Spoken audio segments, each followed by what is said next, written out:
Good afternoon, everyone. Thank you so much for joining. Thank you, Randy, for the opportunity, and thank you to Nonprofit Hub for the opportunity. I have been looking forward to this conversation for the past couple of weeks.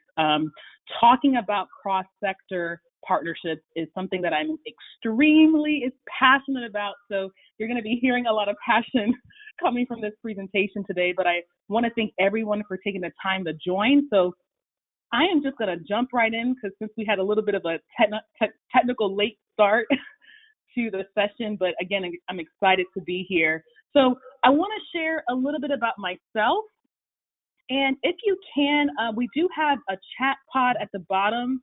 I would love to learn more about everyone who is here today. I know we have people from all different walks of life and from different, whether you're an ED or director of development or you're an entrepreneur, social entrepreneur. So would love to learn more about who are you, where are you from? So if you could put that information in your chat pod, like where are you from?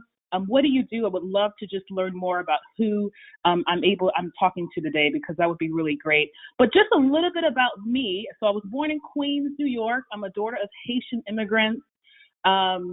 I got my BS in management. And the reason why I'm sharing this is I have a diverse background, which is why I'm very passionate about corporate partnerships. So when I went to school, I went to study business with the intention of taking my business knowledge and bringing it into the nonprofit sector. So right after I got my master's in business, I got my nonprofit management certificate, and then I went to UPenn last year and graduated from their certificate program in social impact strategy. So a lot of the concepts I am going to be sharing today is actually coming from what I learned last year at University of Pennsylvania in their social impact strategy program that I am just crazy to share with the world.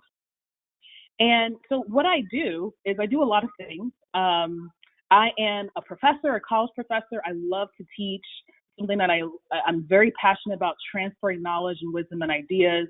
I am also a consultant. So my passion is really to help equip leaders, nonprofit leaders, social entrepreneurs, even business and corporate leaders and policy leaders to really help co-create solutions to our world's biggest problems. And so I work with nonprofit partners, helping them with their board, helping them with fundraising, something that I'm extremely passionate about. I also have my own social enterprise. It's called Tampa Bay Spark here locally. So I live in Tampa, Florida. I didn't share that earlier.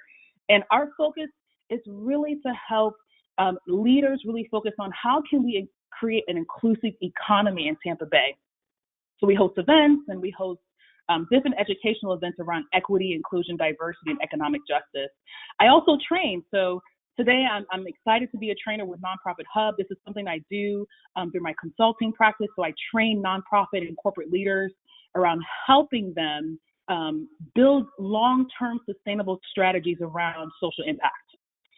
So I'm very passionate about serving the underserved and underestimated in our communities. And I wanted to quickly share some hobbies. So usually when I do this, I share my, hobbies that I would do generally, but now that we're in quarantine, I have to share some hobbies in quarantine because, hobbies have kind of changed, right? When you're at home, you have to find new hobbies. So I love to read a good book. I love to watch a good TV show. Whether it's like Scandal or shows like that. I love that. Love catching up on friends on FaceTime and trying new recipes. I love to cook. So this is something that I love to do during my quarantine endeavors. So again, please share where you're from. Would love to learn more about you. But I'm going to jump in and just share, this is my information. Would love to connect after this session, get your thoughts. Would love to get some feedback. How are you initiating and creating cross-sector partnerships? So would love to hear from you all. So please feel free to capture this. If you have a cell phone next to you, to take a picture of that. I also have some freebies that I want to share. So it would be really great to capture this information because I'll be sharing some freebies after this session. So why are we here today? So we're here for a couple of reasons. When you saw the title of this session, you probably thought, oh my goodness, I want to learn more about how to get more corporate dollars. You're probably wanting to determine, what do I do? What are corporate partners looking for in their nonprofit partners? And so I started out my career working at this really great nonprofit here locally called Metropolitan Ministries. And I had the opportunity to raise millions of dollars in non-financial dollars and also financial dollars as well. And one thing that I learned early on as a corporate relations manager is they are looking for holistic partnerships. They want to co-create solutions. So I decided to design a model around how to effectively engage corporations. Something I really, really enjoyed doing. It was just such a great job. So a lot of the practices and strategies I'm going to share today comes from that incredible experience, and also from my consulting practice and what I get to do with my nonprofit clients as well. So yes, we are here to determine how to get more corporate dollars, but we're here to do way more. So what I want you to do is think bigger. Reimagine the ways to tackle the problems your organization is dedicated to solving every day. This is the big picture. I think one of the things I think we're all recognizing right now is that there is so much going in our world and in our country. I think COVID-19 has revealed some of the economic inequalities that exist within our communities. And we're in a time where it is so important as nonprofit social impact leaders to reimagine how can we tackle what is going on in our community. The other piece, so that's a big picture.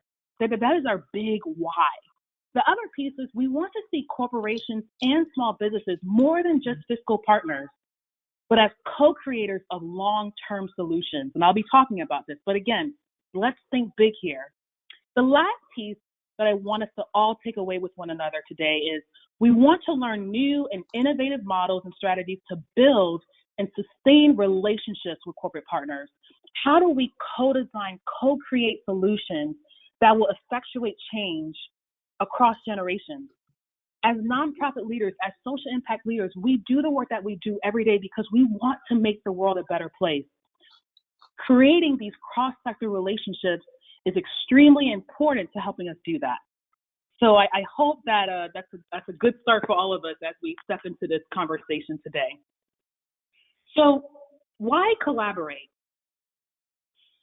So I am a huge fan, so I'm going to be sharing a lot of information from the Stanford Social Innovation Review. It is one of my favorite resources. So if you're not subscribed to the Stanford Social Innovation Review, they are not paying me for this ad, but I just have to share. I get a lot of my strategies, my information from Stanford Social Innovation Review. So I highly, highly recommend, if you have the opportunity, to go to their website. If you can subscribe, I highly recommend. But this quote is from James Austin from the Stanford Social Innovation Review. This was 17 years ago. And I want to just kind of start out our conversation with this semi-long quote, but it's just so important because it's almost like a thesis statement for why it's important to build cross-sector relationships with corporate partners. Collaboration with other organizations is becoming extremely central to achieving their mission. Economic, social, and political forces propel this trend. Shrinking donor pools and rising competition for scarce philanthropic funds pushes nonprofits to work with others in order to cut costs and achieve efficiency. This is a point that I really want to highlight here. The growing complexity and magnitude of socioeconomic problems nonprofits seek to solve often exceed the capacity of single organizations. Multiple competencies, new combination of resources are needed to tackle problems effectively. Furthermore, the traditional large role of government as a solver of social ills has been shrinking. These responsibilities have shifted more toward nonprofit and business sectors. Now, if you were to create a case for support, my friends, this is a good thing to put right at the beginning. This is your thesis statement. This is why we need to collaborate. Collaboration is a necessity. It is not an option, but it is a necessity, especially as we're trying to engage deep-rooted issues in our society. So as we're thinking about approaching corporate partners, we're looking at this as we are working together to co-create solutions. I'll be using that word a lot, co-creation, because we don't just look at corporate partners as just mere fiscal sponsors. We look at them as co-creators, co-designers of developing long-term solutions in our community. So I want to start off with a couple of trends. So corporate giving has grown. It continues to grow. So I did this presentation 3 years ago, and I think we were at 18 billion. And now we're at 21.9 billion. Corporations giving, their giving has grown 13.4%. And so one thing to remember, though, is corporate giving is only 5% of all donations. Our biggest donors to nonprofits are usually going to be your individual donors. But corporate giving is growing. And I'll share a little bit later, but there has been a lot of corporations who are dedicating dollars to specific causes as it relates to racial and social justice. So it's going to be interesting to see how those numbers grow in the next year. Corporate partners are seeing nonprofits not just as recipients of donations, but as strategic partners. So corporations, they don't just want to give money to nonprofits. They want to determine how can we engage together in the long term to address some of the problems that they're passionate about solving as well. Corporate giving has diversified. So it's not just sponsorships, it's foundations, it's workplace giving, it's crowdsourcing, it's volunteer matches. So I'll be sharing what are some of the specific ways corporations like to give to nonprofits, and how can nonprofits position themselves for those giving opportunities. Oops, let me go back. Another trend that I wanted to share is that corporate partnerships are now more transformational rather than transactional. So just going back to the point that I made earlier, corporations want to give financially, but they want to do more. They want a holistic, powerful partnership with their nonprofit partners. A key piece that corporations are looking for in their nonprofit partners is employee engagement. Employees are actually making the decisions as to what or where corporations should give to. So you want to make sure you're engaging employees through volunteerism and other activities, because they are making the decisions as to what they're giving to and how much. Another key piece to remember is there's a huge generational shift. So millennials who are shifting the workforce, they're transforming community engagement. They want more hands-on experiences. One thing to remember about millennials is that they are looking to not just give, but they want to share their technical expertise.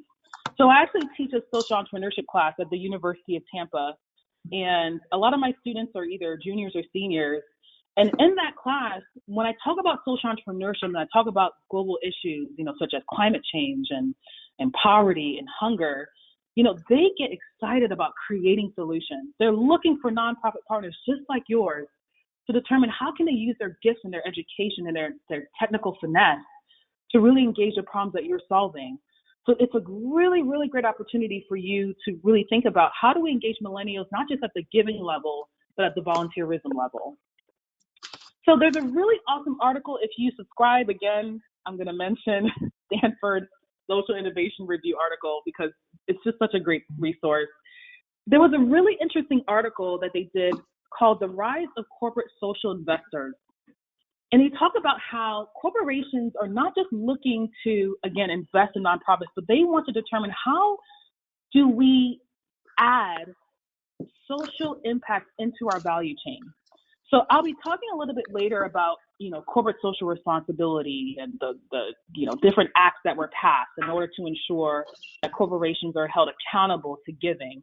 But one of the things that I found to be extremely interesting is there's kind of like a shift happening, especially in what's happening in our world and our country, is corporations don't just want to give, but they see themselves as how do we ourselves enter into the problem solving, enter into the co-creation mode. And the thing I want us as nonprofit leaders to really remember is we are the experts here. We're the ones who have been working with communities for years and years. We understand our communities. We understand their needs. We have done a lot of grassroots level work.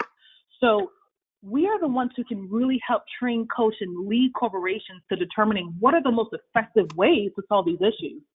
So this is why we are here today, because as you begin to engage with your corporate partners, see yourself see this as a strategic alliance. See yourself as the experts in being able to drive how these solutions are applied into these different situations. So I think I just want to affirm us as nonprofit leaders to be reminded of that. Another key driver, so this is from the PricewaterhouseCoopers did a really phenomenal report on corporate giving, which I'll share at the end of this session. I highly recommend reading it. They talk about the two key drivers to corporate philanthropy is employee engagement and their desire to pursue ethical and social responsibility. Now, I want to take a quick step back. And so one thing I want to quickly share is I'm going to be going quite fast because we are kind of out of time and I have a lot of information to share. So again, if you have any questions, I definitely will make time for that as well. But one thing I wanted to share is the way corporations measure success is in numerous ways. So if you ever heard of this concept called the balanced scorecard, right? So there was a time where corporations would only determine how well they're doing by how well their financials are doing. But David Kaplan, I believe his name is, came out with this interesting concept called a balanced scorecard. So now we don't just look at how we're doing financially, but we look at, culture, we look at our supply chain. There's other factors that helps a corporation determine the health of their organization. Another key piece that a lot of organizations are looking at is not just their profits, but also kind of like the triple bottom line. How does our practices affect our bottom line, but also planet and people? As nonprofit partners, we are the ones who can engage with corporations to determine how can we help them reach their people goals, their social responsibility goals, and their ethical goals. So this is something to really think about as you're working with corporate partners. They speak a different language. They measure success a little bit differently. But the way they measure success and the way we measure success, there is a little bit of alignment because we're all looking to see social impact within our communities grow. We're all looking to see positive social impact within our communities. So something to really think about as you're approaching your corporate partners. So what do corporate partners want? So this is, again, very heavy on the corporate side. What are they looking for? It's like what we mentioned earlier. Volunteerism and engagement is very critical. So PwC did a report, which I'll share at the end of this presentation. 70% of corporate partners say that it is essential for nonprofits to provide meaningful volunteer opportunities. So one quick note I want to share. What does that look like in a COVID-19 context, right? So one thing that's really interesting is I remember I was listening to another webinar, and they talked about how corporations, you have a lot of people who are working from home. And so they may have, they're working from home maybe 8 to 5, but they may want to pursue some type of project or help a nonprofit, but may not know how, but they have a lot of these skills. So this is a really, really great time if you're working on, say, for example, a new social enterprise. Who are your corporate partners? How can you engage them in helping you design maybe a new business plan or a new, marketing plan for your social enterprise? Because they have these skills. So something to really think about is we have to reimagine, especially in this era, what does volunteerism really look like? Maybe they can help co-design a program or a webinar for you. So something to really think about. This is something that I'll talk about later on in the presentation as it relates to how can we really develop some solutions together with corporations in this context that we're in. 16% of corporations are requesting to provide more meaningful ways to engage their employees. And then what's interesting, I found this number to be really interesting too, but it definitely makes sense around sustainability. 85% of corporations said that it is essential for their nonprofit partners to have the ability to sustain the relationship. And so you may be asking, what does that look like? How do I do that, Tammy? How do I sustain the relationship with corporate partners? Hold on, I'll be sharing that later on in the presentation. This is this next trend is a really, really huge one, something that I've been telling my clients a lot. So 73% of companies prefer to have deeper relationships with a small number of nonprofits. So what does that mean? So you have organizations who, instead of giving like $15,000 here for, say, for example, a lunch or a dinner, a lot of these corporations want to give maybe $100,000 or $250,000 or maybe a multi-million dollar partnership with nonprofits over a longer period of time. Because what corporations are recognizing is giving a one-time $15,000 gift, okay, that may help address some, administrative, needs or programmatic needs. But if we partner with nonprofits over the long term, we'll actually see the long-term impact of our giving.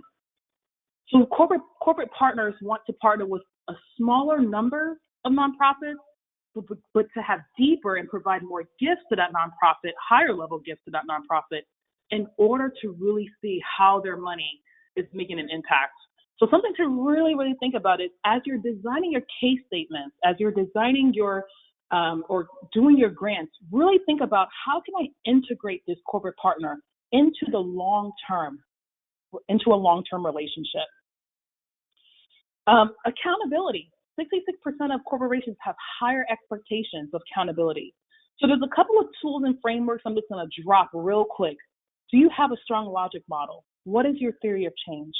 If you have any questions about what those two pieces are, feel free to contact me because that's a different webinar for a different day. But those two tools are what I use to help my clients really clarify their impact and their outcome proactively, because corporations want to see, okay, the work that you're doing, how is it translating into results, to social change? And then another key trend that we're seeing, I think this is from Giving USA, is around innovation. So corporations, they're using crowdsourcing and automation tools to engage employee giving. So I'll talk a little bit about workplace giving and some of the other tools that corporations are using, but does your nonprofit have the capacity to engage some of these more innovative giving models?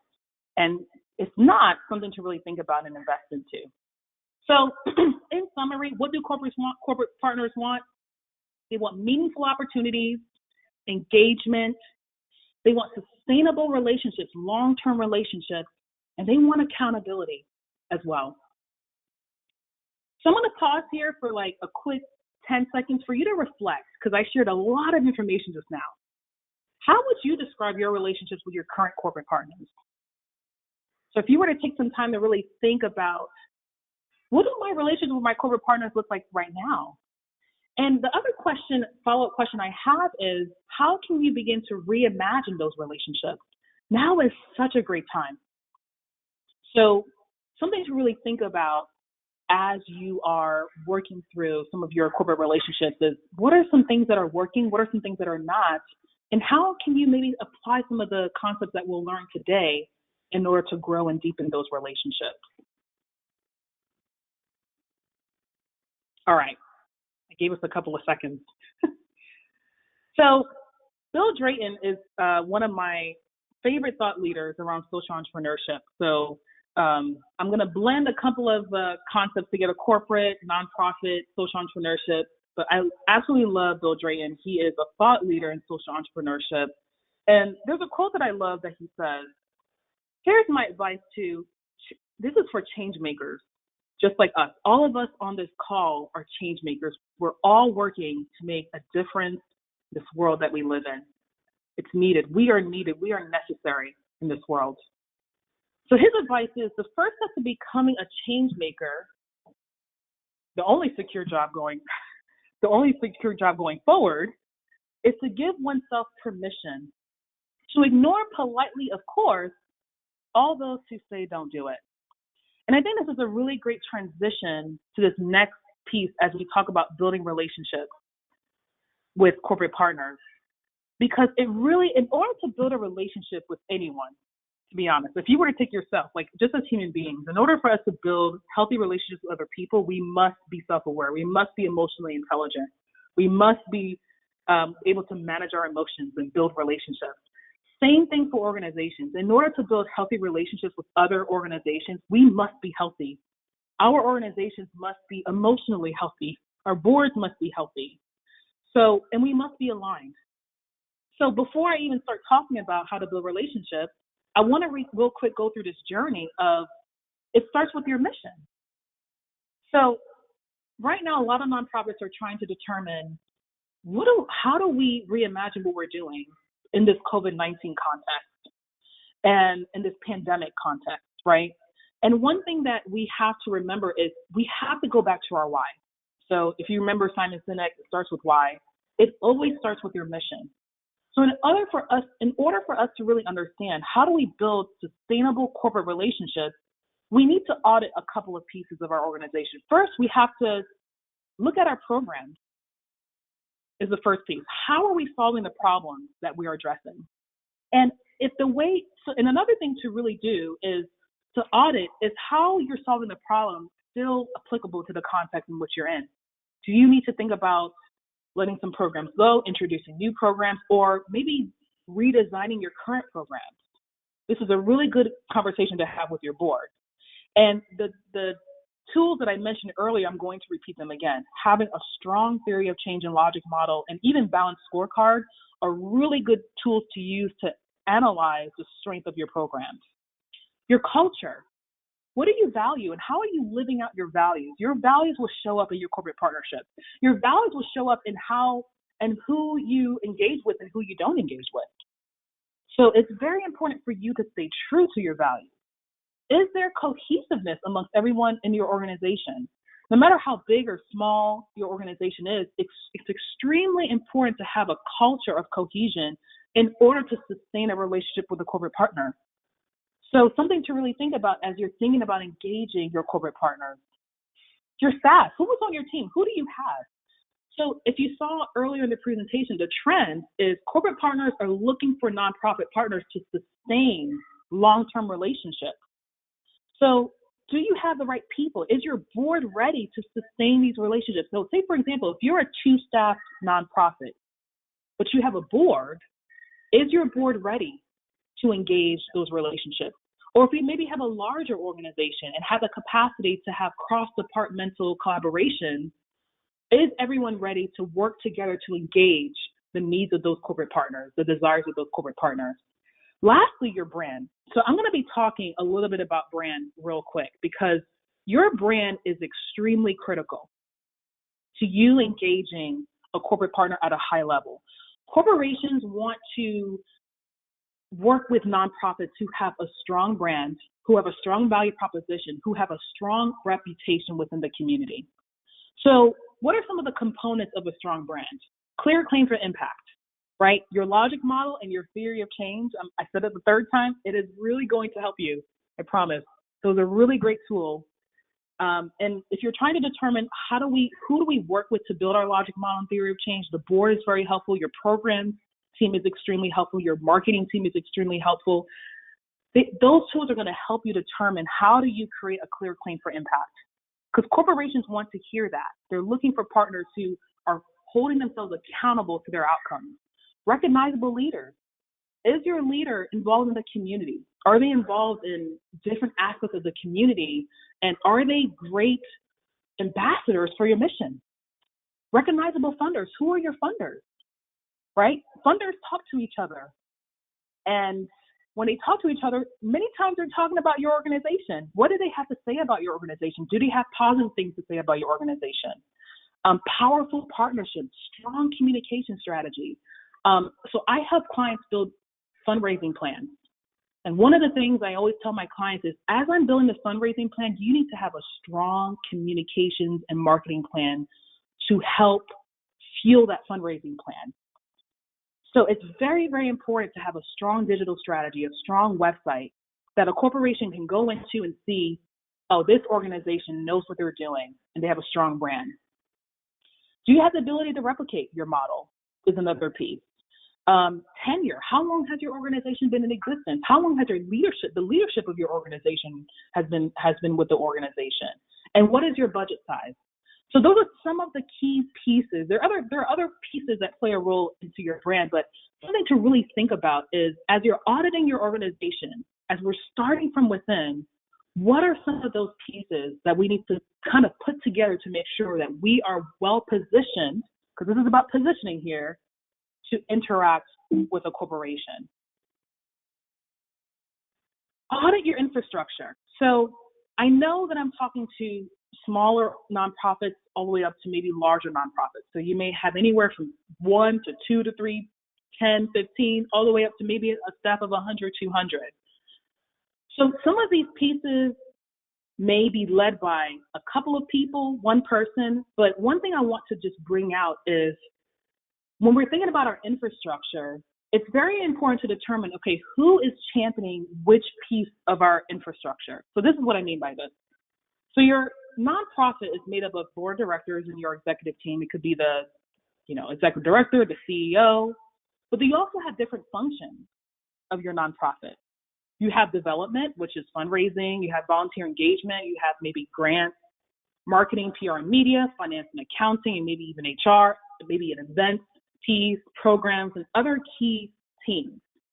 So when I worked with a larger organization, all of these functions were led by different departments. So I worked for a pretty big nonprofit when I started out my career. But maybe for some organizations, these functions may be led by a couple of people. So something to really think about as you're engaging corporate partners is really, if you have a smaller organization, your board, turn these functions into subcommittees of your board and maybe get some volunteer, maybe some community members to help fill in some of those seats within your board as well, to help engage some of these areas in order to engage your corporate partners. So I'm thinking of organizations that are smaller, organizations that may have the capacity to turn these functions into full-blown departments. But the reason why I ask this is because each of these functions play an important role in sustaining the relationship with a corporate partner. So earlier we asked the question, how do I sustain? Well, the way we do that is we look at these functions. So development, they played a role with engaging the corporate partner. They're the ones who are meeting with the corporate partners. And when I say corporate partners, I'll be talking a little bit about the people, because corporate partners are managed by people, human beings. Volunteer engagement, they're the ones who are helping to determine what volunteer opportunities or partnership opportunities can we provide for our partner. Grants, they're helping to apply for foundations, and so on. So it's very important to determine how do each of these functions, whether they're led by many people or by a few, how can we align them for our corporate partners to make sure that we're able to sustain those relationships. The next piece with your brand is your digital presence. How you tell your story, where you tell your story is extremely critical. So there's a quote that I've been kind of sharing these last couple of weeks, and I don't know if it came out the way I wanted to, but I'll share a little bit more about why I shared this. So the goal is for you to not just be a recipient of corporate funding, but to be a line item in their financial budget. This is what I mean. When you're engaging with a corporate partner, we don't want the money just to come out of their sponsorship budget, but how can we get to a point where our organization's name is a line item within their budget? Because that means that we are a strategic partner or we are a strategic ally with this corporate partner. So what I mean by that is the goal is to have a long-term relationship. We want it to be holistic and we want it to be long-term. So now we're getting into the nitty-gritty. How do we build this relationship? So now that I talked about starting from within, auditing your infrastructure, looking at your brand, there are a couple of pieces that are needed to sustain that relationship. So this is going back to the trends. So everything, all the strategies that I've talked about starts with all of these different pieces. How do we engage volunteers? How do we possibly get some of our long-term corporate partners, get some people from their organization to be a part of our board? And how do we also, in turn, get our board more engaged with this process? I'll talk a little bit about driving in-kind opportunities really soon, and strategic partnerships and grants and corporate gifts. So those are different aspects of how to build a relationship with a corporate partner. But where do you start? So what does that process really look like? So for some of you, you may have a couple of corporate partners. Some of you may not have many, or some of you may not have any at all, depending on where you're at.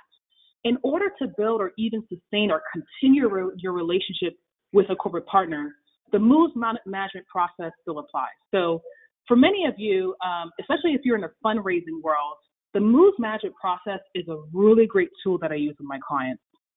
Because the purpose of the moves management process is to help you move the donor from being a prospect to a giver and partner of the organization.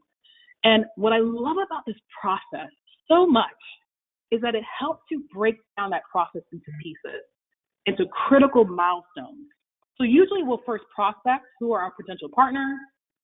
We'll prospect some of those potential corporate partners. Then we'll engage them in some way. So we'll meet with them, and in this era, we'll probably have a Zoom meeting or a WebEx meeting, a GoTo meeting. Sorry, GoTo. Then after we've built the relationship enough to a place where we can ask, we'll ask them. And I'll talk a little bit about how to engage, because engagement is key. So when I did fundraising, corporate relations fundraising, engagement was extremely critical. Engagement allowed me to get significant new gifts. Engagement allowed me to also get corporate partners to give more. So engagement is very, very critical. And then also, the last piece is stewardship. How do you recognize your donors? So as you're thinking about building relationships with your corporate partners, use this process. It's a really, really great way to start. How do we prospect all the way to them giving and stewarding and maintaining that relationship in the long term? So this slide is a really great checklist of how do you develop relationships with corporate partners. The first thing you have to do is very similar to the Moves Magic process, is you have to qualify. You have to look at the company's giving philosophy. So a really great example is Bank of America just decided to allocate, I think it was $1 billion towards racial justice, right? If you're an organization that addresses racial justice, you need to be reaching out to Bank of America today. Email them, say, hey, we are organization, and I'll share a little bit more of how to find the right person to talk to. I'll be sharing that a little bit as well, but email them, reach out to them and say, hey, we address racial injustice within our community. This is what we do. We would love to partner with Bank of America. So qualifying is very, very important. You can't reach out to every corporation. You have to reach out to those who are passionate about the mission and the programs that you provide to the community. People. So this is where we start talking not just about corporations, but the people who exist within these corporate contexts, because it is the people who make key decisions. So who are the key contacts that I need to think about? And I'll be sharing a quick trick to determine who do I need to engage with? Who are those decision makers that I need to engage with in order to reach out to the right person? Because corporations are big. They're like 20, they could be upwards to 20,000 people. So how do I make sure I'm reaching out to the right person? And I'll share a little bit more about that. Programs. The reason why we audited our mission in the beginning is because where can we begin thinking or brainstorming, maybe with our development team or our board, on where a corporation can fit within our programs, our programmatic initiatives. And then the next piece, once we've done our research, now it's time to set up a meeting with the right people, make sure you have a case for support in hand, make sure you have an engagement plan in hand in order to begin engaging that corporate partner. So this is a slide that I think is extremely important. If you want to take a quick picture, because with a corporation, you want to align your connections. There's a resource at the end of this presentation by Stanford Social Innovation Review about key decision makers within corporations. So usually when you're meeting with a corporate partner, you want to make sure you have the right people in the room from your side of the organization if you're meeting with a certain title within a within a corporation. So quick example.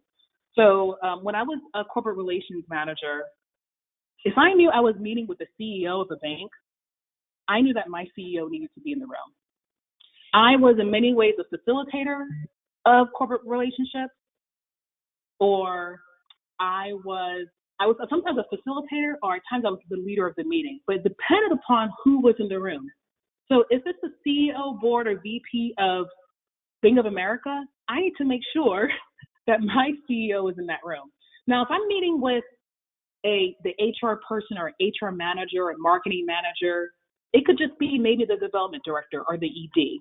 If I'm meeting with the community relations person from Coca-Cola, for example, I'm going to want to have my marketing and events person in the room. The reason why I'm saying it's so important to align connections is because you want to have the right decision maker from your organization in the room and the right decision maker from the corporation in the room. Because this is where decisions and partnerships and great discussions are made. And so whenever you are reaching out to a corporation and you're setting up a meeting, who's going to be in that meeting? And how can I make sure that the right people are in the room? And 9 times out of 10, it's always safe. If you have a smaller organization, it's always safe to have an ED or even a board member with you in that meeting as well. one other trick I want to share too, if you're trying to determine, okay, Tammy, how do I even find who's the right contact? LinkedIn is your best friend. So whenever I was looking for the, Fifth Third Bank or Bank of America, who would I contact? Because a CEO is too big, it's probably going to be hard for me to reach out to them. A lot of them have community relations titles, the marketing manager. So you can go on LinkedIn, search for marketing manager of Bank of America, marketing manager of Fifth Third Bank, or of community relations.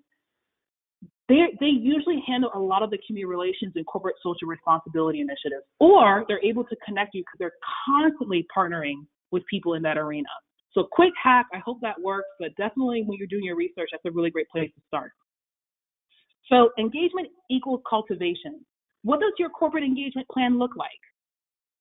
So I have a freebie at the end of this presentation. I have created a simple 2-pager corporate engagement plan for every corporate partner. Corporations who have given anywhere from 1,000 to 100,000 to 250,000. And this corporate engagement plan helps you to align and plan out how do we plan to engage corporate partners at different levels.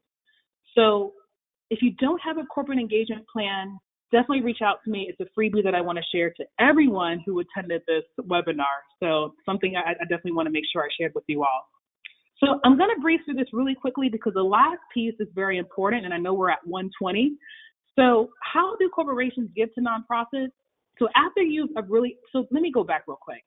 After you have identified who the right people are, you've determined that your organization is well positioned to engage corporate partners in the long term. You went through your brand, you went through your mission, you spoke to your board, did all of that work, did your theory of change and your logic model. Now it's time to, after you're meeting with your corporate partner, and actually before, this is a really good time when you're researching to determine what are some ways this corporation likes to give, and how can I make sure I am ready to receive, contingent upon the way they like to give, right? So a lot of corporations, they may have a whole grant process. So they may have a formal corporate foundation grant program. I know Bank of America has one, Humana has one, Florida Blue, some of these other organizations have one. So that's usually one way. Sponsorship, so corporate partners love to sponsor maybe like a fundraising event or a conference or educational event. Volunteer matches are a phenomenal way to engage a corporate partner because, again, many of them are looking to engage with a nonprofit. So for every hour that SunTrust Bank, volunteers with your nonprofit, they may give $100, $1, $2. It could be a different amount, but the more they volunteer with your organization, they actually match those dollars, those hours with dollars. So something to really think about. I'm going to be sharing a little bit more about customized proposals because I think this is a really, really good way to build those long-term strategic partnerships. So hold that thought. Workplace giving is another way, special campaigns like walks. So these are 6 different ways, and I don't think I've identified them all, but these are just 6 different ways corporations connect with nonprofits. And the last piece that I want to quickly share as I transition into how to partner with corporations is it's very important to find creative ways to thank our donors. So usually we'll send a thank you letter. We'll have some sort of a corporate recognition program. Their logo is included somewhere. We'll have a letter. But when I was working with corporate partners, I've always asked them, what is meaningful to them? It's very similar to an individual donor. I really believe in treating our corporations, our corporate partners, as individual donors. So maybe a social media shout out. I used to always tweet. This is how I grew my LinkedIn. I always on LinkedIn thanked my partners. Check presentations. Even when the corporate partner did not have a formal check presentation process, I always did check presentations. Maybe dropping off a treat. In this day and age, anything digital is the way to go. But really trying to find creative ways to say thank you to a corporate partner is very, very important, just to show your gratitude. So for you to think about, what are some ways that you have highlighted your corporate partner, or what are some tools or practices and strategies can you apply to your framework? All right, so I'm going to do this very, very quickly because I really want to share what are some innovative partnership models. So some of the questions that I get from my nonprofit clients and partners is, what are some frameworks out there? Like, where do I even start? What are some ways can I engage my corporate partner? So I want to talk a little bit about what a strategic alliance is. A strategic alliance is any collaboration that a nonprofit enters with another party, often intentionally designed to leverage the strength of each party to achieve a common goal.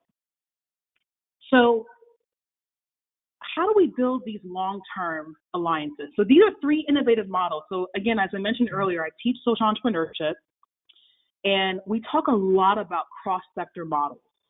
So I'm going to be sharing them. It's literally just going to be a list. Feel free to take a quick picture if you want to, and literally just maybe take some time to dive into each of these. And how does this relate to your organization? So these are the strategies and models that I have identified in my career when we're thinking about building alliances and partnerships with corporate partners. A way to engage a corporate partner is if you're developing a new program, for example. Say, for example, you are developing a new curriculum for a financial management course that you want to teach low to moderate income families in your community. Partner with Bank of America. Call Bank of America. They have actually curricula themselves. Maybe partner with them to design a curriculum for your organization. So something a really, really easy but also phenomenal way for you to co-create an innovative curriculum. If you're developing a social enterprise, there's organizations like PwC, Deloitte. A lot of them have consulting capabilities.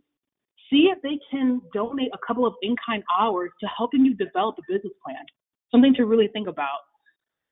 Strategic alliance. If you are in the process of developing a specific innovation or a new tool that can help address hunger in your community or injustice in your community, maybe aligning with another organization, maybe a tech-based organization, to help not only co-develop but also fund that innovation is a great way. So strategic alliances and partnerships is you co-designing some of these solutions to the community.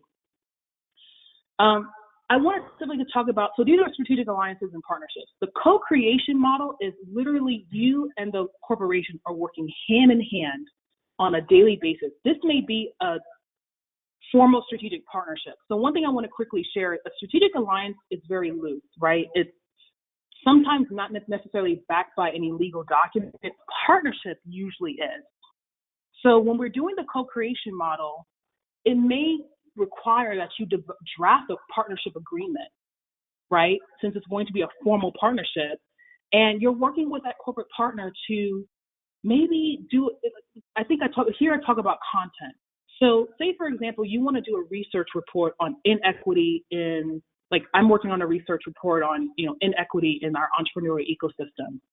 I may want to invite a couple of corporate partners and other key decision makers in our community to be involved in helping me develop that project or that report. So something to really think about as you're doing research on what are some of the gaps, invite a partner in. Building education and awareness. So say, for example, you can co-create webinars, white papers, podcasts. If this is something that your organization has not done in the past, now is a really good time to really build awareness and educate your constituents, your community about the problem that you're solving. Now is a really, really good time for you to maybe work with a corporate partner to co-create a webinar or even sponsor and co-create a webinar. Lastly, public policy. So cross-sector collaboration to engage policy issues. If your organization has set up and has a capacity to do that, that is another way to engage a corporate partner. So the co-creation model is you are working hand in hand with that corporate partner to engage some of the issues that you're solving. And the last model, because I know we're running out of time, is I want you, whenever you have a chance, we won't go through this today, but in my social entrepreneurship class, we talk a lot about new value-added frameworks that really relate to the direction corporate partners and corporations are going into to address social issues. So concepts such as sustainable capitalism, blended value, conscious capitalism, these are tools that corporate partners are really trying to engage with to determine what are some new ways we can address community issues. And it's very important for nonprofits to be involved in that conversation. Another key social innovation I want you all to look up when you have a moment is social impact bonds. Corporations and investors are looking for ways to invest and partner with the government. So this is actually a cross-sector partnership where the government, nonprofits, and private investors and corporations are working together to address long-term solutions. An example of this could be reducing recidivism or people who go back to prison or those other issues. And lastly, developing a new social innovation. So, quick example is, I don't know if anybody has ever heard of the Community Reinvestment Act, but this act was created by the government, which mandates banks to give, to invest to nonprofits who are addressing, issues within, whether it's poverty or economic inequality. So it's one of the many examples of what happens when cross-sectors, partners are coming together to address solutions, but making sure that everyone is held accountable to using those solutions to address community ills. So a corporate partner can help co-design a social innovation as well. All right, so these are some examples of powerful strategic partnerships. So if you ever have a chance today, Google Apple Giving to Equal Justice Initiative to address racial injustice. It's a really, really great example of what a corporate nonprofit partnership looks like. A corporation decides, yes, we want to address racial injustice. We found a nonprofit. Again, they have the brand, they have the leadership. Apple thought of Equal Justice Initiative. They're partnering together to address racial inequality. All right, so I'm going to close with this. If you're trying to figure out, Tammy, where do I even start? Find partners who can embrace your mission. Audit your infrastructure. Leverage your board. If you're a small nonprofit, your board, put your board to work. And have a system in place to report your outcomes. Make sure that is right available to you. It's very important for you to be involved in the community because you get to hear what's happening in your community, and that actually helps you elevate your personal brand. So community involvement is very, very important. Have a strong engagement strategy. So after this presentation, please email me and I'll send you just a two-pager on how to build out your corporate engagement program. Craft and design a holistic partnership plan and keep in contact with your partners. Make sure there's regular connection. So these are some resources and tools that I used today to do this webinar. So if you have any questions on where I got some of this information, it's right here, and I'm happy to share that as well.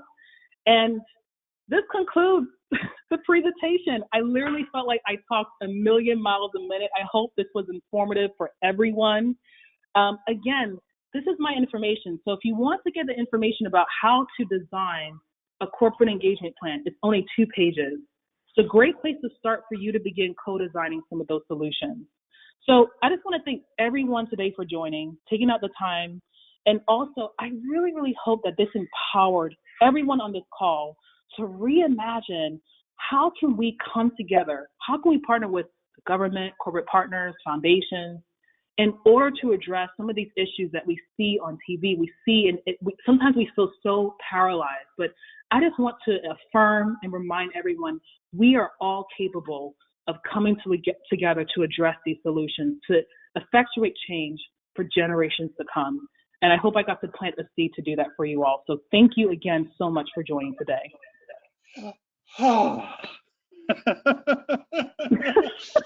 That was a fire hose of love. I know.